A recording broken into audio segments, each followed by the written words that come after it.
জিকির যে আমরা রাসূল সাল্লাল্লাহু আলাইহি ওয়াসাল্লামের সুন্নাহ থেকে জানতে পারি, কিন্তু এই জিকিরগুলো যদি চিন্তাহীন হয়, আপনি যদি এগুলোর অর্থ বা মহত্ব না বুঝেন, এগুলো নিয়ে চিন্তা ভাবনা না করেন, তাহলে এটা জিকির নয়। এতে শুধুমাত্র মুখস্থটা আরেকবার রিভিশন দেওয়া হয়। আলহামদুলিল্লাহ অর্থ হলো সকল কৃতিত্ব, সুনাম, প্রশংসা আল্লাহর জন্য। আল্লাহকে সবকিছুর জন্য প্রশংসা করতে হবে এবং ধন্যবাদ দিতে হবে। ধরুন কখন আপনার একটা খারাপ দিন গেল, আপনি কি বলবেন? আলহামদুলিল্লাহ। আমি শুধু আল্লাহকে ধন্যবাদ দিই না, তার প্রশংসাও করি। যাই এখন ঘটছে তা অবশ্যই ভালো, এবং এটা এত ভালো যে আমি এর জন্য তার কৃতজ্ঞতা প্রকাশ করি। আর আমি শুধু তার কৃতজ্ঞতা প্রকাশ করি না, আমি তার প্রশংসাও করি। কি দারুণ কাজ তিনি করেছেন। আপনি সমস্যায় পড়া সত্ত্বেও বলেন আলহামদুলিল্লাহ। যখন আপনি এর অর্থ বুঝে বলবেন, তখন এটা অন্য কিছু। এখন আপনি আসলেই আল্লাহকে স্মরণ করছেন। আল্লাহর এই প্রশংসা, আল্লাহকে কৃতিত্ব দিয়ে আপনাকে আপনার নিজ সম্পর্কে শিক্ষা দেয়। কি শিক্ষা দেয়? যখনই কোনো ভালো কাজ আপনি মনে করেন যে আপনি করেছেন, আপনার কি করা উচিত? আলহামদুলিল্লাহ বলা উচিত। আপনি আসলে কাকে এই কাজের কৃতিত্ব দিচ্ছেন? আল্লাহকে। আপনি কোনো বক্তব্য দেওয়ার পর হয়তো কেউ এসে আপনাকে বলল, ভাই দারুণ বক্তব্য দিলেন, আপনি হেসে বলেন আলহামদুলিল্লাহ, আমি জানি ভালো হয়েছে। তাহলে এই আলহামদুলিল্লাহ আসলে আলহামদুলিল্লাহ নয়। এভাবে বলার মাধ্যমে আপনি আপনার নিজের প্রশংসাই করলেন। প্রশংসা পেলে কিভাবে অস্বস্তিতে পড়তে হয় আপনাকে তা শিখতে হবে। প্রশংসা আপনার মাঝে যেন বিনয় নিয়ে আসে। আল্লাহকে কৃতিত্ব দেওয়ার ক্ষেত্রে আপনাকে দ্রুত হতে হবে এবং একই সাথে নিজেকে বিনম্র করতে হবে। ভাই আপনি জানেন না, আপনি জানেন না, আপনার এভাবে বলা ঠিক নয়। আমি আসলে কিরকম তা আমি জানি না, আল্লাহ জানেন, শুধুই আল্লাহ জানেন। আপনার প্রশংসা আমার দরকার নেই, আমার দরকার আপনার দোয়া। আমি চাই না আপনি প্রশংসা করুন, পুরো আমি খুবই ভালো এটা আপনি আমাকে বলার দরকার নেই। না, আমি আপনার কাছ থেকে এটা শুনতেও চাই না। এটা আসলে আমাকে সাহায্য করে না, এটা আমার ক্ষতি করে। কারণ কেউ যখন আমার প্রশংসা করে, তখন এটা আমার মাঝে কি জাগিয়ে তোলে? আমার ইগো। আর এটা মানুষের জীবনের সবচেয়ে ভয়ঙ্কর সমস্যা। তাই কেউ অন্য কারো প্রশংসা করার মাধ্যমে তার উপকার করছে না। আর নম্রতা সম্পর্কে শেষ যে বিষয়টি আমি আপনাদের সাথে শেয়ার করতে চাই, সেটা হলো যখন কেউ আপনাকে বাজে কথা বলে বা আপনাকে অপমান করে, এটা আসলে আপনাকে বিনয়ী করতে সাহায্য করে। তারা হয়তো আপনার প্রতি একটা অনুগ্রহ করলো, তারা মনে করতে পারে যে তারা আপনাকে ছোট করতে পেরেছে, কিন্তু এটা হয়তো আল্লাহর তরফ থেকে আপনার জন্য একটা মেসেজ বা একটা উপহার। এর মাধ্যমে আল্লাহ আপনাকে নম্রতা উপহার দিলেন। এই জন্য ইবনে তাইমিয়া রাহমাতুল্লাহ আলাইহি বলতেন, যখন কেউ আমাকে কষ্ট দেয়, আমি মনে করি এটা আল্লাহর পক্ষ থেকে উপহার। তিনি আমাকে নম্রতা শিক্ষা দিচ্ছেন। সুবহানাল্লাহ। এটা একটা ব্যতিক্রম উদাহরণ। এরপর মানুষের উপকার করা শিখুন, শুধুমাত্র আল্লাহর সন্তুষ্টির জন্য। অনেক সময় কেউ কেউ সাধ্যের অতিরিক্ত করে ফেলে। ধার্মিকদের প্রতি এটাই আমার শেষ বক্তব্য, বিশেষ করে তরুণদের জন্য। তারা অনেক কর্মকাণ্ডে অংশ নেয়, তারা সংগঠনে অংশ নেয়, তারা দলে যোগদান করে, তারা মসজিদে যোগদান করে, তারা বিভিন্ন অনুষ্ঠানে যায়, তারা সবসময় কর্মঠ থাকে, তারা ডান বাম করতেই থাকে। এরপর কি ঘটে জানে? তারা ইচ্ছা শক্তি হারিয়ে ফেলে, তারা পুরোপুরি ক্লান্ত হয়ে যায়।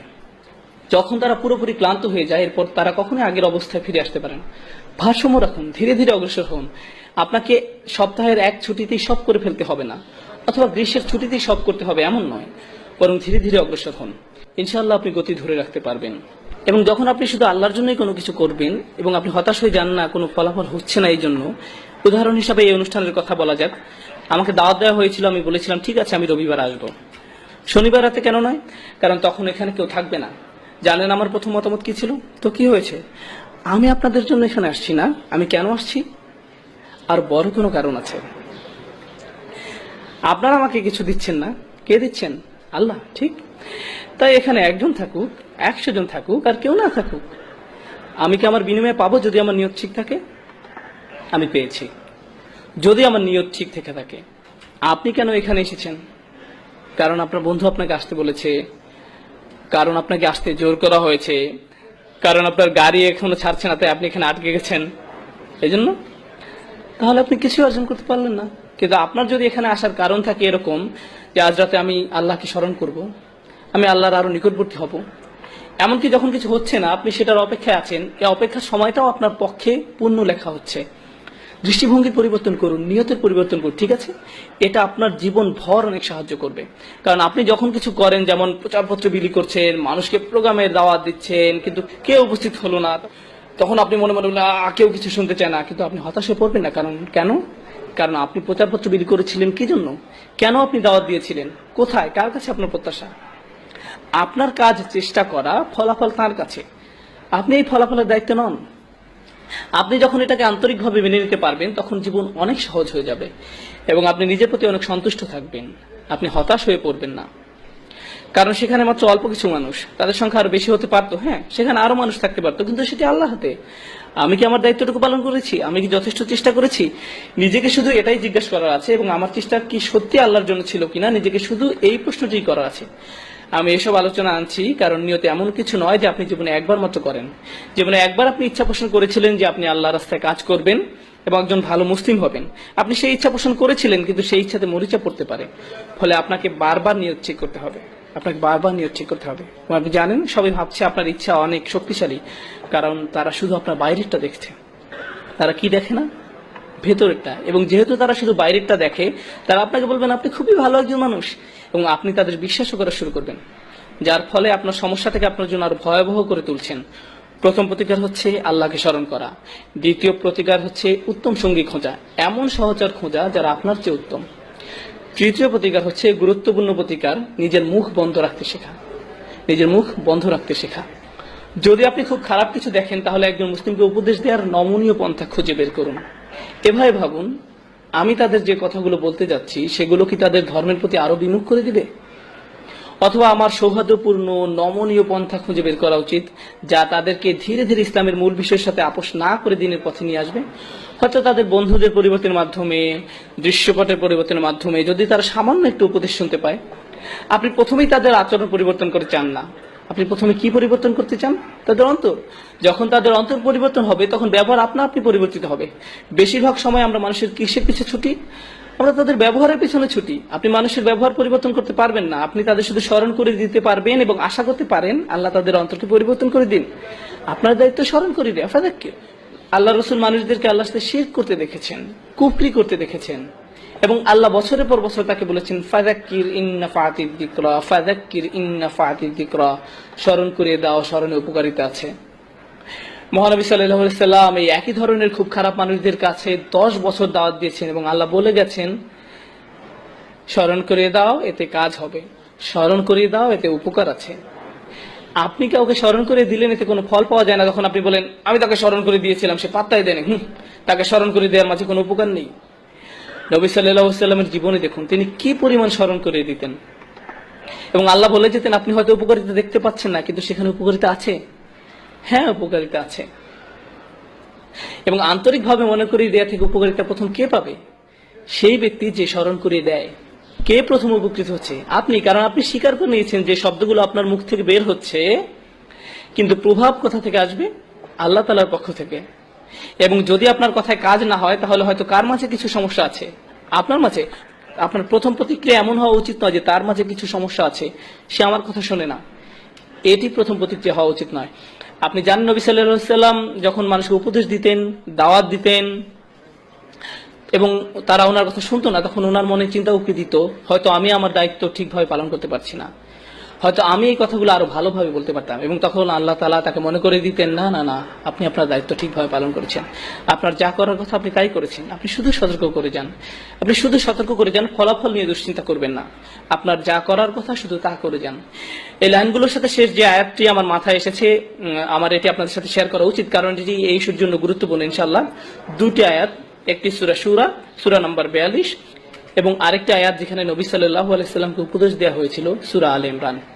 তার মানে দুটি আয়াত, সূরা শুরা, ওয়ামা তাফাররাকু ইল্লা মিন বাদি মা জাআহুমুল ইলম বাগয়াম বাইনাহুম, তাদের কাছে জ্ঞান আসার পরই তারা পারস্পরিক বিভেদের কারণে মতভেদ করেছে।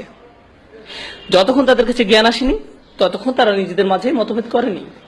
তার মানে কারা এখন মতপার্থক্য করছে? জ্ঞানী মানুষেরা। কিসে জ্ঞানী? বিজ্ঞান, পদার্থবিজ্ঞান, রসায়ন, জীববিজ্ঞান। কিসে তারা জ্ঞানী? ধর্মীয় জ্ঞানে, ধর্মীয় জ্ঞানে, আসমানি কিতাবে জ্ঞানী, সুন্নতে জ্ঞানী। জ্ঞানী হওয়ার পর তারা কি করছে? মতবিরোধে পতিত হচ্ছে। কেন? আল্লাহ তাআলা বলে দিচ্ছেন বাগিয়াম বাইনাহুম, একজন আরেকজনের উপর কর্তৃত্ব করার জিদ থেকে। তাদের এরূপ জিদ থাকে এবং তারা নিজেদের সেরা মনে করতে চায়। এবং কি সেই হাতিয়ার যা তাদের সেরা ভাবায়? ধর্মীয় বিষয়ে জ্ঞান।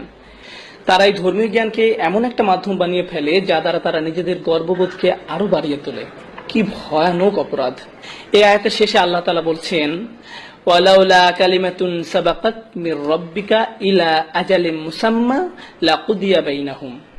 যদি আপনার পালনকর্তার পক্ষ থেকে নির্দিষ্ট সময় পর্যন্ত অবকাশের সিদ্ধান্ত না থাকতো, তবে তাদের ফয়সালা হয়ে যেত, তাদেরকে শাস্তি দেয়া হতো, তাদেরকে তখনই শাস্তি প্রদান করা হতো। এটি খুবই গুরুতর অপরাধ।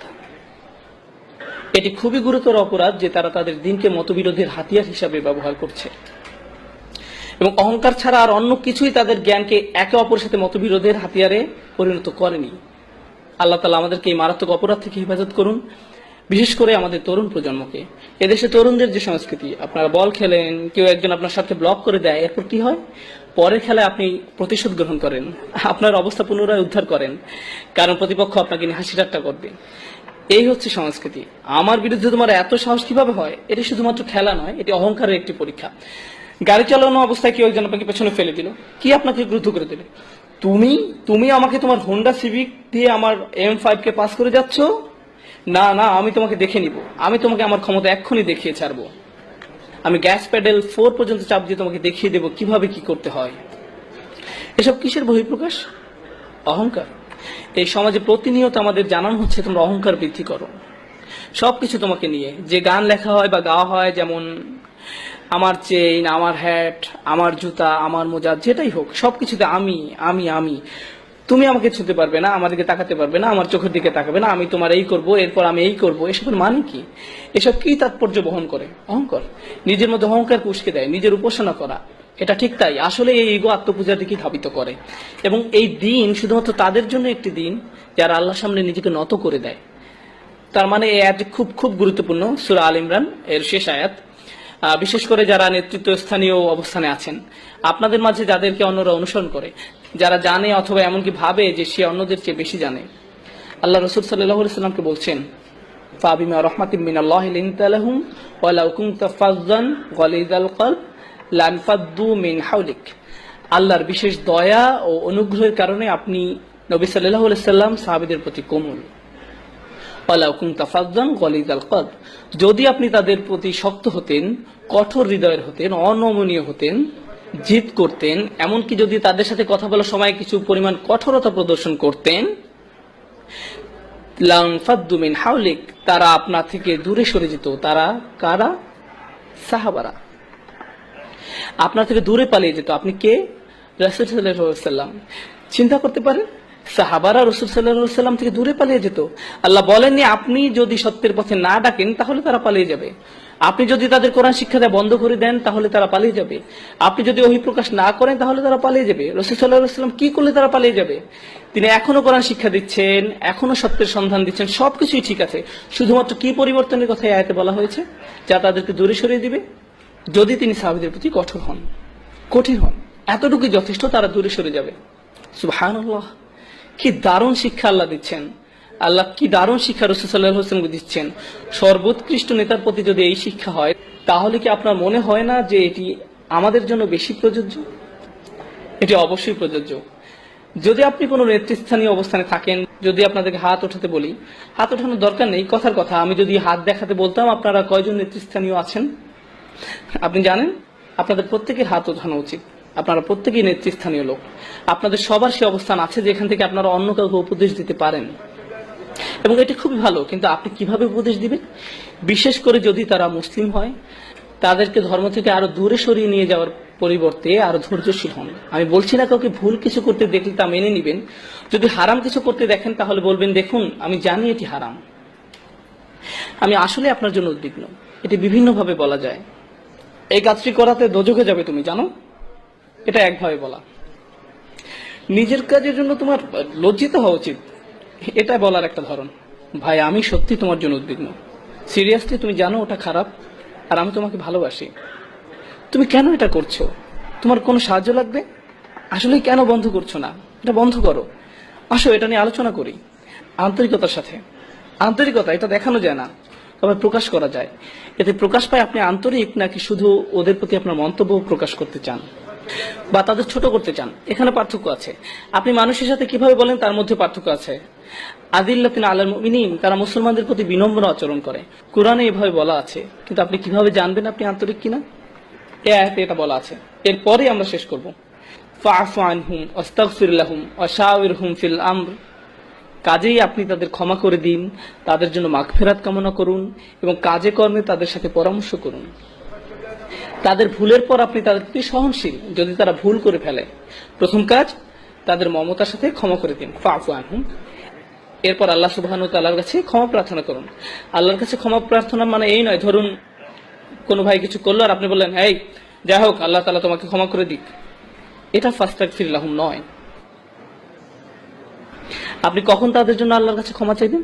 যখন আপনি নিজের জন্য আল্লাহর কাছে ক্ষমা চাইছেন, নির্জনে। নির্জনে প্রার্থনার মানে কি? আন্তরিকতা, ওটা আন্তরিক, অকৃত্রিম। সবার সামনে যদি বলেন, ভাই তুমি অনেক ভুলের মধ্যে আছো, আল্লাহ তাআলা তোমাকে ক্ষমা করুন, আমি তোমার জন্য দোয়া করব, আয়াতে এটা বলা হয়নি। ওটা আসলে কিসের প্রকাশ? দম্ভ, অহংকার। তাদের জন্য আন্তরিকভাবে নির্জনে দোয়া করুন, ফাস্তাগফির লাহুম। আর ওরা যাতে বোঝে যে আপনি ওদেরকে ভদ্র মানুষ মনে করেন, ওয়াশাওিরহুম ফিল আমর, তাদের সাথে পরামর্শ করুন, তাদের মতামত গ্রহণ করুন, তাদের মতামত জানতে চান, তাদেরকে ভদ্র মানুষ হিসাবে গণ্য করুন। রাসূল সাল্লাল্লাহু আলাইহি ওয়াসাল্লামের কারোর সাথে পরামর্শ করার প্রয়োজন ছিল না। ওনার কাছে যা নাজিল হতো ওহী, সে অনুযায়ী উনি সিদ্ধান্ত দিতে পারতেন। কিন্তু আল্লাহ সুবহানাহু ওয়া তাআলা ওনাকে সিদ্ধান্ত গ্রহণে অন্যদের সাথে পরামর্শ করার আদেশ দিয়েছেন। কেন? যাতে তারা অনুভব করে কি সংযুক্ত, সম্মানিত। এটা একজন নেতার চারিত্রিক বৈশিষ্ট্য হওয়া উচিত। উনি তার অধীনে যারা ছিল তাদেরকে বুঝতে দিয়েছেন যে তারাও সম্মানিত। ওয়াশাওিরহুম ফিল আমর, এবং কাজে কর্মে তাদের সাথে পরামর্শ করুন। ফাইযা আযামতা ফাতাওয়াক্কাল আলাল্লাহ, যখন আপনি কোনো সিদ্ধান্ত নেন আল্লাহ তাআলার উপর বিশ্বাস রাখুন, কারণ আপনার সিদ্ধান্তই সাফল্যের চাবিকাঠি নয়। সব সাফল্যের মূলে আছেন আল্লাহ সুবহানাহু ওয়া তাআলা। ইন্নাল্লাহা ইউহিব্বুল মুতাওয়াক্কিলিন, আল্লাহ তার উপর নির্ভরকারীদের ভালোবাসেন।